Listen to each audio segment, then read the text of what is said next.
نحمده ونصلي على رسوله الكريم اما بعد فاعوذ باللہ من الشیطان الرجیم بسم اللہ الرحمن الرحیم۔ جیسا کہ احباب کو پتہ ہے کہ محرم الحرام کا مہینہ ہے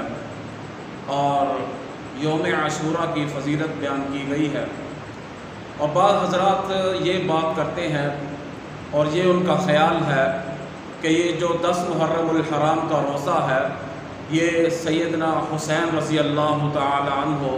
ان کی شہادت کی وجہ سے رکھا جاتا ہے، کیونکہ ان کی شہادت کا دن ہے۔ حالانکہ یہ بات نہیں ہے، کیونکہ یہ یوم عاشوراء کا دن ہے، 10 محرم الحرام کا جو دن ہے اس کو بڑی فضیلت حاصل ہے اور بڑے انبیاء علیہ السلام کی نسبت حاصل ہے کہ بڑے انبیاء کے واقعات جو ہیں وہ 10 محرم الحرام کو نمودار ہوئے ہیں۔ اور جیسا کہ اللہ کے نبی صلی اللہ علیہ وسلم مکہ سے ہجرت فرما کر مدینہ طیبہ پہنچے تو یوم عاشوراء کا دن تھا اور یہودیوں نے روزہ رکھا ہوا تھا، تو آپ صلی اللہ علیہ وسلم نے پوچھا کہ آپ نے آج یوم عاشوراء کا دن ہے کیوں روزہ رکھا ہے؟ تو انہوں نے کہا کہ ہم شکرانے کے طور پہ روزہ رکھتے ہیں اس لیے کہ حضرت موسیٰ علیہ السلام جو ہے ان کو فرعون سے نجات ملی اس دن، اور اللہ تعالیٰ نے حضرت موسیٰ علیہ السلام کو فتح نصیب فرمائی، اس لیے کہ جب حضرت موسیٰ علیہ السلام کا لشکر آگے تھا اور فرعون کا لشکر جو ان کے تعاقب میں پیچھے تھا تو سامنے جاتے جاتے دریا آ جاتا ہے۔ اب اس دریا کے اندر سے گزرنا ناممکن تھا اور حضرت موسیٰ علیہ السلام کا لشکر ان کے ساتھ تھا، تو حضرت موسیٰ علیہ السلام نے اللہ کی طرف متوجہ ہوئے تو اللہ تعالیٰ نے حکم دیا کہ حضرت موسیٰ کو کہ اپنا جو عصا ہے اس کو پانی کے اندر مارو۔ تو حضرت موسیٰ علیہ السلام نے جب وہ اپنا عصا جو تھا پانی کے اندر مارا تو اللہ کی قدرت سے اس دریا کے اندر 12 راستے بن گئے،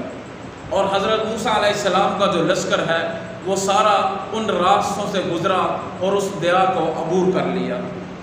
اب پیچھے سے فرعون کا جب لشکر آیا تو فرعون نے بھی دیکھا کہ راستے بنے ہوئے ہیں، جب موسیٰ اور اس کے ماننے والے وہاں سے گزر گئے تو ہم بھی گزر جائیں گے۔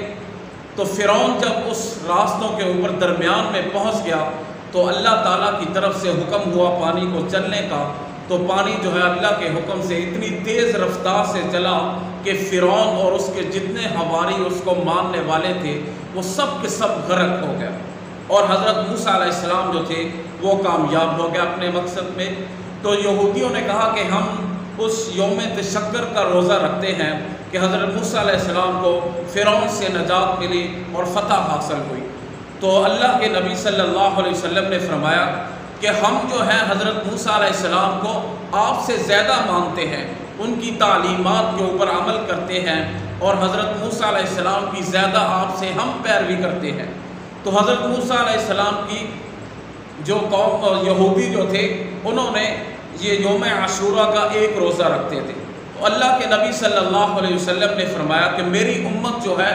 یوم عاشوراء کا روزہ رکھے گی اور ساتھ 2 روزے رکھا کرے گی، یعنی کہ 9 اور 10 کا روزہ ہوگا یا 10 اور 11 کا روزہ ہوگا، اس لیے کہ آپ صلی اللہ علیہ وسلم نے فرمایا کہ ہم نہیں چاہتے کہ ہماری مشابہت جو ہے وہ یہود کے ساتھ ہو، یہودیوں کے ساتھ ہماری مشابہت ہو، اس لیے اللہ کے نبی صلی اللہ علیہ وسلم نے یہ مناسب ہی نہیں سمجھا کہ ہم یہودیوں کے ساتھ کسی نیک عمل میں بھی ان کی مشابہت اختیار کریں۔ تو اس لیے جو روزہ ہے اس کی فضیلت یہ ہے یوم عاشوراء کی۔ اللہ کے نبی صلی اللہ علیہ وسلم نے فرمایا کہ یوم عاشوراء کا جو روزہ ہے اس کی فضیلت آپ نے بیان فرمائی کہ یہ 1 سال کے گناہوں کا کفارہ بن جاتا ہے، یعنی کہ پچھلے 10 محرم سے لے کے اب 10 محرم تک پورے سال کے جو گناہ ہیں اور انسان کے گناہوں کا کفارہ بن جاتا ہے۔ تو اس لیے یہ بات ذہن میں نہ رکھیں کہ یہ سیدنا حسین رضی اللہ تعالیٰ عنہ کی شہادت کی وجہ سے 10 محرم کا روزہ رکھا جاتا ہے۔ حضرت حسین رضی اللہ تعالیٰ عنہ بڑا ان کا مقام ہے، مرتبہ ہے، اہل بیت میں سے ہیں، جنت کے شہزادوں کے، جنت کے نوجوانوں کے سردار ہیں، شہزادوں کے۔ تو اللہ کے نبی صلی اللہ علیہ وسلم نے فرمایا کہ جو یوم عاشوراء کا روزہ جب اللہ کے نبی نے حکم دیا تو اس وقت جو تھے حضرت حسین رضی اللہ تعالیٰ عنہ بھی پیدا بھی نہیں ہوئے تھے، اور اماں فاطمہ رضی اللہ تعالیٰ عنہ کا ابھی نکاح بھی نہیں ہوا تھا۔ تو اس لیے یہ یوم عاشوراء 10 محرم کا دن ہے، اس کو انبیاء علیہ السلام کی بڑی نسبت حاصل ہے، اور جب قیامت کا دن برپا ہوگا تو یوم عاشوراء کا دن یعنی 10 محرم کا دن ہوگا۔ اللہ تعالی ہمیں عمل کی توفیق عطا فرمائے۔